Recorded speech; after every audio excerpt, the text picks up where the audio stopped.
పయనము అవుతులేనిది నీ సహనము సాటిలేనిది నీ త్యాగము బతుకు బాటలో ఎన్ని వెతుకులాటలో మలుపు మలుపునా ఎన్ని ఆటుపోటులో గెలుపే నీ ధ్యేయం సాహసమే నీ ఆయుధం సాధించే నీ ఆశయం సాహసమే నీ ఆయుధం సాధించే నీ ఆశయం. అక్క, ఇలాంటి జీవితం నీకు దొరకడం నువ్వు ఏనాడో చేసుకున్న అదృష్టం. ఇప్పటికీ మించిపోయిందేమీ లేదు. ఈ జీవితాన్ని కాపాడుకో. నీ నైజం నిజస్వరూపం నాకు తెలిసినా నేనెవరితోనూ ఎందుకు చెప్పలేదో తెలుసా? నువ్వు నా అక్కవు కాబట్టి, నువ్వు బాగుపడాలని కోరుకుంటున్నాను కాబట్టి. కానీ నా ప్రయత్నాలన్నీ ఫెయిల్ అయ్యాయి.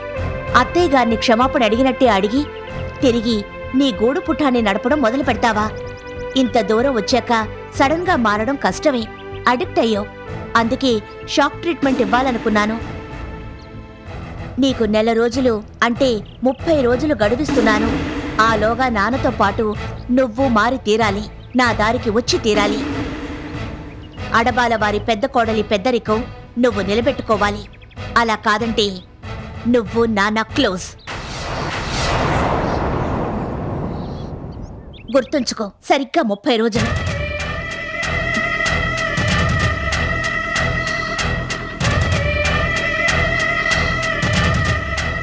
ఏయ్ ఆగు! నువ్వు నా తర్వాత పుట్టిందానివి. నా తర్వాతే కేవలం నా వల్లే వినోద్కి భార్యవయ్యావు. ఆ ఇంట్లో నేను చెప్పిందే నమ్ముతారు. నువ్వు ఎన్ని సాక్ష్యాధారాలతో నా గురించి పంచాయతీ పెట్టినా ఎవ్వరూ నమ్మరు. ఎందుకంటే నీ పుట్టుక అలాంటిది కాబట్టి. ఆఫ్టర్ ఆల్ రికార్డింగ్ డాన్సర్ కూతురువి. నీకే ఇంత పోజు పొగరు ఉంటే మరి నాకెంతుండాలి? పగ నా ఆరో ప్రాణం. నర నరాన అణువణువున సర్వకాల సర్వావస్థలందు పగ పగ పగ. నా పుట్టుకే దానితో ప్రారంభమైంది. నువ్వేంటి ఆ దేవుడే దిగి వచ్చినా నన్ను మార్చలేను. నేననుకున్నది సాధించేదాకా నేనా ఇంటి గడప దాటను.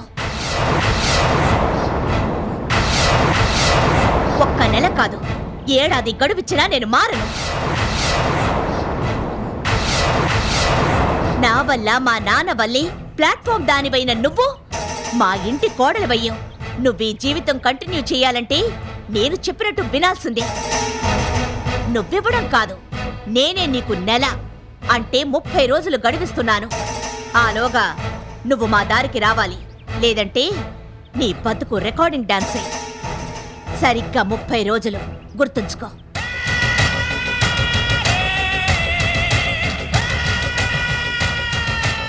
అక్క ఆగు.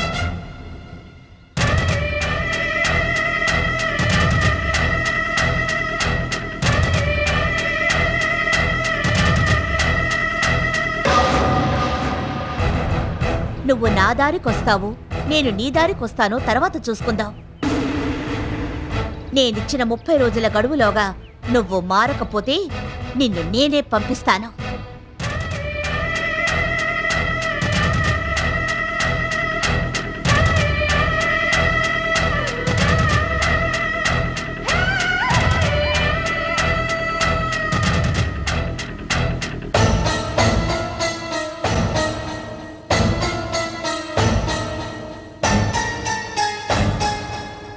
నీకు నెల రోజులు అంటే 30 రోజులు గడువిస్తున్నాను.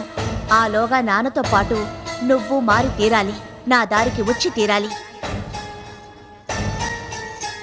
నేనిచ్చిన 30 రోజుల గడువులోగా నువ్వు మారకపోతే నిన్ను నేనే పంపిస్తాను. ఎవరు చేసిన కర్మ వారనుభవింపక ఎవరికైనా దప్పదన్నా, ఏనాడు ఏ తీరు ఎవరు చెప్పగలరు అనుభవించుట తథ్యమన్నా. ఏంటమ్మా సీత, ఏంటి అలా ఉన్నావు? ఒంట్లో బాలేదా? ఒంట్లో కాదు, నా కంట్లో. ఏమైందమ్మా నీ కంటికి? ఏది చూడండి. ఏంటి చూసేది? మన వేలితో మన కన్నే పొడుచుకున్నట్టయింది. ఇదంతా నువ్వు చేసిన వెధ పని వల్లే. అమ్మా, ఈ ఎడదెడ్డమైన అధ్యక్షోపన్యాసాలు మానేసి డైరెక్ట్ గా పాయింట్కి వచ్చేయి. గీత బాగుపడాలని ఈ ఇంటి కోడల్ని చేశాం. మంచి చేసినందుకు మన పక్కలో బల్లమైంది. మనకి ఏకు మేకి కూర్చుంది. ధర్మారావు లక్ష్మిల కన్నా అదే మొదటి శత్రువైంది. అమ్మా, ఈ ఏకు మేకులేమిటో శత్రువులై కూర్చోవడం ఏమిటో నాకేమీ అర్థం కావటం లేదు. కాస్త అర్థమయ్యేలా చెప్పు నాన్న. నీ కూతురు గీత మనిద్దరి జాతకాలు పూర్తిగా చదివేసింది. అక్షరం పొల్లిపోకుండా అప్పచెప్పింది. అంతేకాదు, ఫోన్లో నన్ను చేస్ చేసి రకరకాలుగా బెదిరించింది. మనిద్దరం మారాలని నెల గడువిచ్చింది. తనిచ్చిన గడువులోగా మనం మారకపోతే మన అంతు చూస్తుందట. సీత, నువ్వు చెప్పేది నిజమా? నిజం కాక అబద్ధం అనుకున్నావా? అంతవరకు వచ్చిందా వ్యవహారం? తేల్చేస్తా. తేడా వచ్చిందో మనకు తల్లి పిల్ల ఎవరైనా లెక్కలేదు. దాని సంగతి ఇప్పుడే తేల్చేస్తా. ఆగు. ఏంటి తేల్చేది? అదేమైనా జర్రిపోతనుకున్నావా నీ దూకుడికి జడవడానికి? అది మనిద్దరికన్నా తెలివైంది, జగమొంటి. ఒక ఆడబాల సీత, మండపాక బలరాం ఆ గీతలో ఉన్నారు. నువ్విప్పుడు గీతను బెదిరించి లాభం లేదు. వార్నింగ్ ఇచ్చావో మనకి వార్నిష్ వేసేయగలదు. అందుకని దూకుడు ఆపి నేను చెప్పినట్టు చెయ్యి. ఏం చేయమంటావో చెప్పమ్మా. వెంటనే వెళ్ళి నీ పెళ్ళాం దగ్గర స్విచ్ నొక్కు. అంటే మెమ్మ దగ్గరికి వెళ్ళమంటావా? నీ మొదటి పెళ్ళాం దగ్గరికి కాదు, నీ రెండో పెళ్ళాం దగ్గరికి వెళ్ళి గీత గుండెల్లో కడప బాంబులు పేలేలా స్విచ్ నొక్కించు. ఒకవేళ మనం స్విచ్ నొక్కినా బాంబు పేలలేదనుకో, ఎందుకు పేలకుండా ఉంటుంది? తప్పకుండా పేలుతుంది.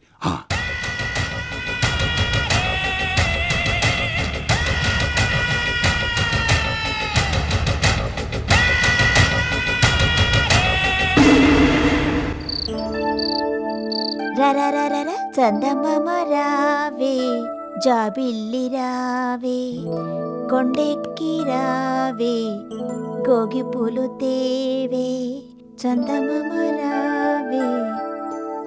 రే వినోద్, ఏంటమ్మా? ఆఫీస్ నుంచేనా రావడం? అవునమ్మా. బంగారు బాబు మనకివ్వాల్సిన డబ్బు సంగతి ఏం చేశావు? నువ్వు అడిగావా? ఇస్తానన్నాడా? ఏమిట్రా అలా ఉండిపోయావు? అడిగేది నిన్నే. ఇచ్చాడా లేదా? ఇవ్వలేదా? ఎందుకు ఇవ్వలేదు? అమ్మా, బంగారు బాబుకు 25 లక్షలు ఇచ్చింది అప్పుగా కాదు, పార్ట్నర్షిప్ గురించి. ఒక వ్యాపారంలో పెట్టుబడి పెట్టి మధ్యలో నా డబ్బు నాకు తిరిగి ఇవ్వమంటూ ఏం బాగుంటుందమ్మా, అందుకే అడగలేదు. నువ్వు అలా మంచి చెడ్డ ఆలోచిస్తూ కూర్చో. వాడేమో నీ నెత్తిన చెటకోపం పెడతాడు. 25 లక్షలకు తనకు ఎటువంటి సంబంధం లేదంటూ మనం పంపించిన నోటీస్కి తిరిగి నోటీస్ ఇచ్చాడంటే, అయినా వాడితో నీకు పార్ట్నర్షిప్ ఏమిట్రా? వాడికి ఒళ్ళంతా మెదడే. సింగపూర్ వాళ్ళకే టోకరా ఇచ్చిన రకం వాడు. వాడితో నువ్వేగలేవు. నీ పార్ట్నర్షిప్ని రద్దు చేసుకుని నువ్వు పెట్టిన పెట్టుబడిని వెనక్కి తీసుకో. ఇది తక్షణం తేలాలి.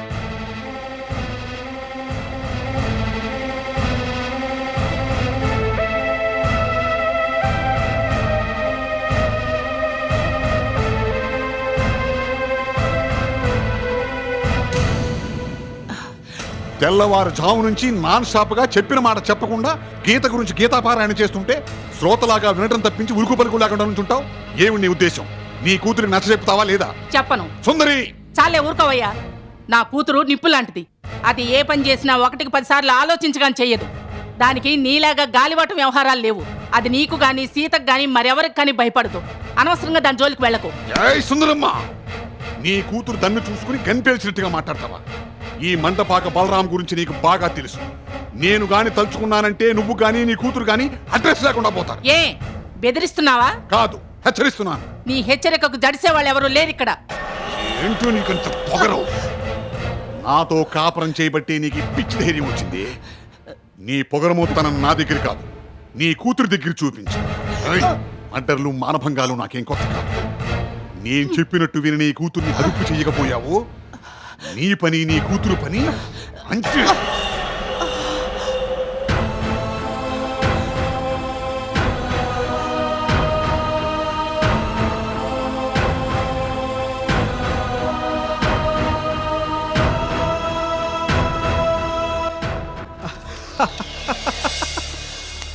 నేనిచ్చిన 25 లక్షలు తిరిగిమ్మని అడిగితే నవ్వుతావా?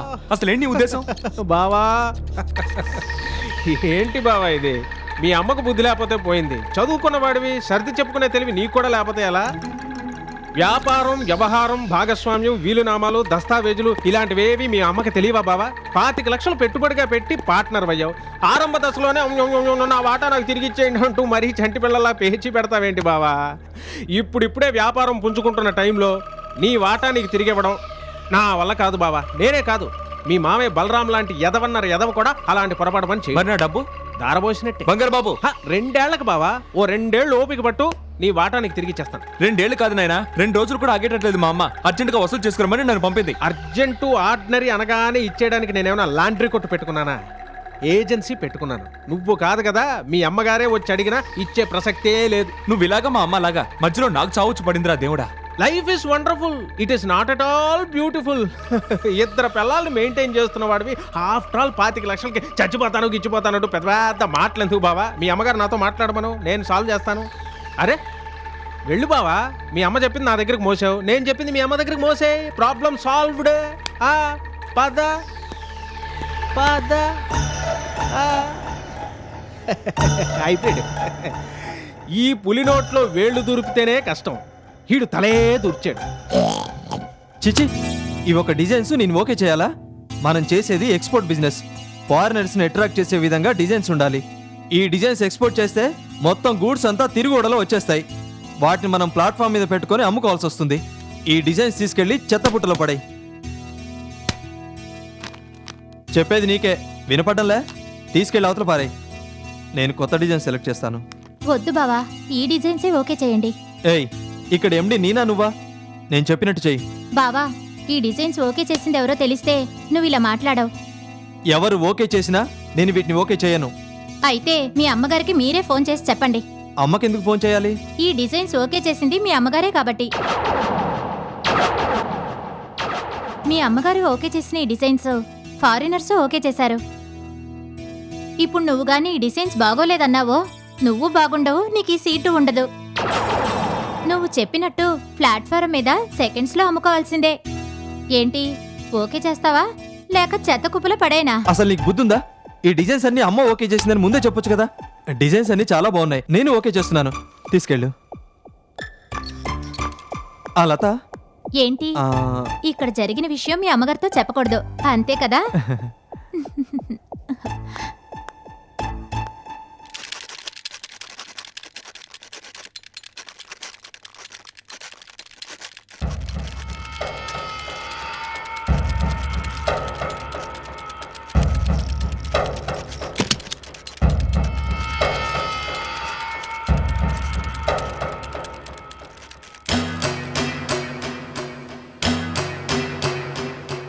ఏంటి నాన్న అలా నిలబడిపోయావు?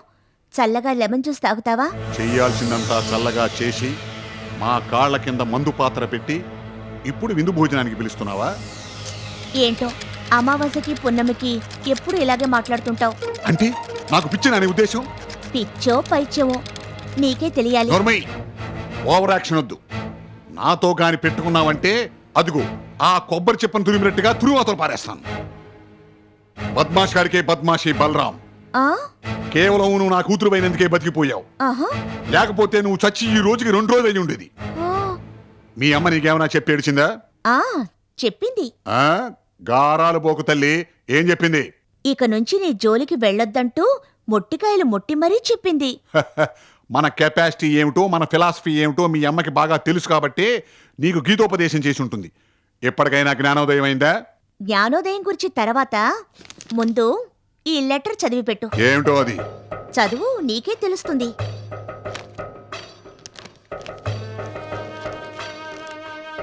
హైదరాబాద్ తూర్పు మండలం పోలీస్ కమిషనర్ గారి దివ్య సముఖమునకు అడబాల ధర్మారావు గారి కోడలు అడబాల వినోద్ గారి భార్య అయిన అడబాల గీత రాసుకుంటున్న విన్నపములు. త్వరగా చదువు నాన్న, అవతల కిచడి చేయాలి. అయ్యా, మా అక్కగారైన అడబాల సీత వల్ల, మా నాన్నగారైన మండపాక బలరాం గారి వల్ల నాకు, నన్ను కన్న తల్లి సుందరమ్మ గారికి ప్రాణహాని జరిగేలా ఉంది. ఏంటి షాక్ అయిపోయావు? మిగతాది చదువు. నాకు గాని మా అమ్మగారికి కాని కాల్లో ముళ్ళు గుచ్చుకున్నా దానికి కారకులు బలరాము సీతే అవుతారని ముందుగా తమకు తెలియజేసుకుంటూ తగిన చర్య తీసుకోవలసిందిగా కోరుకుంటున్నాను. ఇట్లు భవదీయురాలు ఆడబాల గీతా వ్రాలు. కొబ్బరి తురుము ఎలా ఉంది నాన్న? ఇది ఒక కమిషనర్ గారికే కాదు, సీఎం గారికి కూడా పంపాను. మన సీఎం గారి గురించి నీకు బాగా తెలుసుగా. ఎంతైనా నీ కూతుర్ని కదా, అందుకే నా జాగ్రత్త నేను పడ్డాను. నువ్వు నీ పెద్ద కూతురు బాగుండాలంటే నేను చెప్పినట్టు వినండి. నా దారికి రండి, మంచిగా మారండి, కొత్త జీవితం ప్రారంభించండి. లేదా నా గురించి నాకు లెక్కలేదు. మిమ్మల్ని మార్చే ప్రయత్నంలో నేను చచ్చినా ఐ డోంట్ కేర్. కానీ మీరు మారాలి. వెళ్ళి నీ కూతురుతో చెప్పు.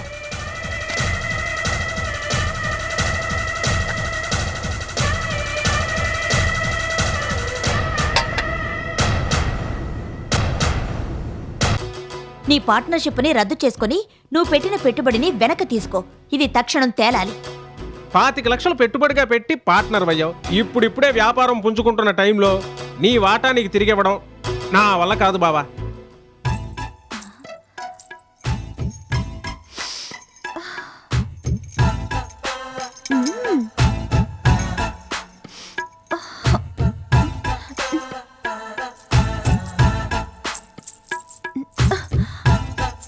ఏమండి, పాలు తాగుతారా? వద్దు. వేడివేడిగా ఉన్నాయండి. బాదం పప్పు వేసి తీసుకొస్తాను. వద్దన్నానా? పోనీ లైట్ ఆఫ్ చేయనా? వద్దు. అవునులేండి, నేనేం చేసినా ఏం చెప్పినా వద్దులే అక్కర్లేదు అంటారు. నా సవతి ఏం చేసినా మీకు హాయిగా ఉంటుంది. నేనంటే మీకు మొహం మొత్తేసింది, అదంటే కొత్త మోసు పుట్టుకొస్తోంది. అసలు నాకు తెలియక అడుగుతాను, నాకంటే దానికి. ఇక ఆపుతావా? ఏంటి లైటా? మాలిని, ఏంటి వాళ్ళని పెళ్ళాం మనసు అర్థం చేసుకోలేని నువ్వు ఒక మొగుడుగా. నీ మొహానికి ఇద్దరు పెళ్ళాలు. థూ. ఛే, మొగుడు మనసులోని బాధను అర్థం చేసుకోలేని దానివి నువ్వు ఒక పెళ్ళానివేనా? టైం టేబుల్ వేసుకొని ఇటు తెలియకుండా అటు అటు తెలియకుండా ఇటు హాయిగా కుప్పిగంతులు వేస్తున్న మీకు బాధ. మాలిని, పరిస్థితి తెలుసుకోకుండా నన్ను విసిగించుకు. ఓలబో పరిస్థితి. మొత్తం ప్రపంచంలోని బాధలన్నీ మీవే అన్నట్టు బాధపడిపోతారేంటి? అసలు దేనికి మీ బాధ? మీ అన్నయ్యకి ఇచ్చిన 25 లక్షలు వెంటనే తిరిగి తీసుకురమ్మని అమ్మ నన్ను ఒత్తిడి చేస్తోంది. మీ అన్నయ్య ఏమో ఇవ్వనంటున్నాడు. ఏం చేయాలో నాకు తోచడం లేదు. ఈ మాత్రం దానికి తోచకపోవడం ఏముంది? మా అన్నయ్య అన్నదే కరెక్ట్. మీరేమో బిజినెస్ పార్ట్నర్. పెట్టుబడి వాటా మధ్యలో తిరిగి ఇమ్మంటే ఏ సన్నాసి ఇస్తాడండి?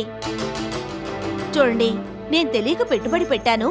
మధ్యలో మీరు కలుగు చేసుకొని డీల్ చేశారు కాబట్టి మీరే వసూలు చేసుకోండి. ఆ 25 లక్షలతో నాకేమీ సంబంధం లేదని మీ అమ్మగారితో చెప్పండి. నేను చెప్పాల్సింది చెప్పాను. ఆ తర్వాత మీ అమ్మ అలా చేసింది, మీ అన్నయ్య ఇలా చేశాడన్నమాట నాకు రాకూడదు. వాళ్ళ గురించి నన్ను ఏమన్నా అన్నారో నేను ఊరుకునేది లేదు. ఆ తర్వాత మీరు బాధపడి ఉపయోగం లేదు. అందుకని మీ అమ్మగారితో చెప్పి ఆ 25 లక్షల బాధ్యత వదిలించుకోండి.